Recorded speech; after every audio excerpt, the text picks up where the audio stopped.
ସଜବାଜ ହେଇ ଆମେ ଆଜି କୁଆଡ଼େ ବାହାରିଛୁ? ହ୍ୟାଲୋ ଫ୍ରେଣ୍ଡସ୍, ନମସ୍କାର। ମୋର ଆଉ ଗୋଟିଏ ସର୍ଟ ଭିଡ଼ିଓକୁ ଆପଣମାନଙ୍କୁ ସ୍ୱାଗତ। ବାଟରୁ ଗୋଟିଏ କେକ୍ ଆଉ କିଛି ମିଠା ନେଇ ଆମେ ବାହାରିଗଲୁ ଆନୁକୁ ଆଣିବା ପାଇଁ। ପୂର୍ବ ଭିଡ଼ିଓରେ ମୁଁ ଆପଣମାନଙ୍କୁ କହିଥିଲି ଯେ ଆନୁ ଯାଇଛି ଆମ ଘରକୁ। ଏଇଟା ଫାର୍ଷ୍ଟ ଟାଇମ୍ ସେ ଏତେ ଦିନ ହବ ଆମ ଘରେ ରହିଗଲାଣି। କାହିଁକି ଏତେ ଦିନ ହବ ମୁଁ ତାକୁ ଦେଖିନି। ତ ଫାଇନାଲି ଏବେ ଆସି ଆମେ ପହଞ୍ଚିଗଲୁ ଆମ ଘରେ। ଚାଲନ୍ତୁ ଏବେ ଦେଖିବା ତାର ରିଆକ୍ସନ୍। ତା ବାବା କହିଲେ ତୁ ରହ, ମୁଁ ଆଗ ଯାଉଛି। ଆରେ ବାବା, କି ଖୁସି ସେ!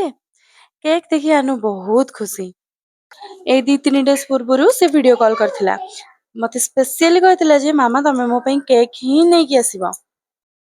ଆମ ଘରେ ଯଦି ସେ ଏତେ ଟାଇମ୍ ରହିଯାଇଛି, ସେ କେବଳ ମୋ ଭଉଣୀ ପାଇଁ ହିଁ ରହିଯାଇଛି, ତା ସେକେଣ୍ଡ ମା। ୟାକୁ ତ ଚିହ୍ନିଥିବେ, ଇଏ ହେଲା ମୋ ଭାଇ, ଇଏ ହଉଛନ୍ତି ମୋ ମାମା। ଇଏ ଦେଖନ୍ତୁ, ଇଏ ହେଉଛି ଆମ ଘରର ସୁକୁଟି ସାହୁ, ଇଏ ମୋ ଦାଦାଙ୍କ ଝିଅ। କୋଲ୍ଡ କଫି ଟିକେ ପିଇ ଦେଇ ଆମେ ବାହାରିଲୁ ଟିକେ ବୁଲି ଆସିବା ପାଇଁ। ମୋ ଝିଅର ଖୁସି ଆଜି କହିଲେ ନ ସରେ, ସେ ଆଜି ବହୁତ ଖୁସି। ଆମେ ସମସ୍ତେ ଆସିଥିଲୁ କାଲୁରିଆ ବ୍ରିଜକୁ ଟିକେ ବୁଲିବା ପାଇଁ। ତ ସେଠୁ ପଳେଇ ଆସିଲୁ ଆମେ ମାର୍କେଟ ଟିକେ କିଛି ଖାଇବା ପାଇଁ। ଖାଇବା ଟିକେ କଣ ଖାଇଦେଇକି ଆମେ ପଳେଇ ଆସିଲୁ ଘରକୁ। ଏଇ ଘରଟା ହଉଛି ଆମର ସେକେଣ୍ଡ ଘର, ଆଉ ଇଏ ହଉଛି ମୋ ଜେଜେମା। ଏଇ ଦିଟା ଜିନିଷ ତାର ବହୁତ ପସନ୍ଦ। ମୁଁ ଯେବେ ବି ଘରକୁ ଯାଏ ତା ପାଇଁ ଏଇ ଦିଟା ଜିନିଷ ନିହାତି ନେଇକି ଯାଏ।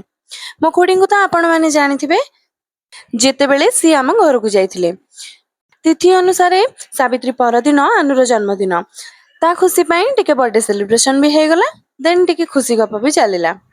ଏଇଠି ମୋ ଖୁଡି ବନଉଛନ୍ତି ଚିକେନ କଷା। ସନ୍ଧ୍ୟା 8ଟାରୁ ୟାକୁ ଭୋକ ଲାଗିଲାଣି, ଖାଇବାକୁ ବସି ପଡିଛି। ଇଏ ହେଉଛନ୍ତି ମୋ ବାବା।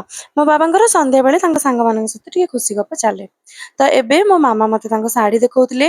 ତାଙ୍କ ଆନିଭର୍ସରୀରେ ବାବା ତାଙ୍କୁ ପ୍ରଥମ ଥର ପାଇଁ ଶାଢୀ ଦେଇଥିଲେ। ଗୋଟେ ଶାଢୀ ଆଉ ଗୋଟେ କଟନ ଲୁଗା, ଦିଟାଙ୍କ ବହୁତ ସୁନ୍ଦର ହେଇଥିଲା। ତାପରେ ଆମେ ବସିକି ଏଠି ଖାଇବା କମ୍ପ୍ଲିଟ କରିଦେଇଥିଲୁ। ଖାଇବା ଖାଇଲା ବେଳେ ବି ପୋଜ ଦିଆ ତାର ଚାଲିଛି। ଆଗରୁ ଆମେ ଦି ଭଉଣୀ ବହୁତ ମାଡଗୋଳ ଲାଗୁ। ଦିନରୁ ରାତି ଯାଏଁ 24 ଘଣ୍ଟା ଆମେ କେବଳ ଝଗଡା ହିଁ ଲାଗୁଥାଉ। ଭାବୁଛନ୍ତି ଏବେ ଛାଡି ଦେଇଛୁ କି? ନାଇଁ ନାଇଁ, ଏବେ ବି ଲାଗୁଛୁ।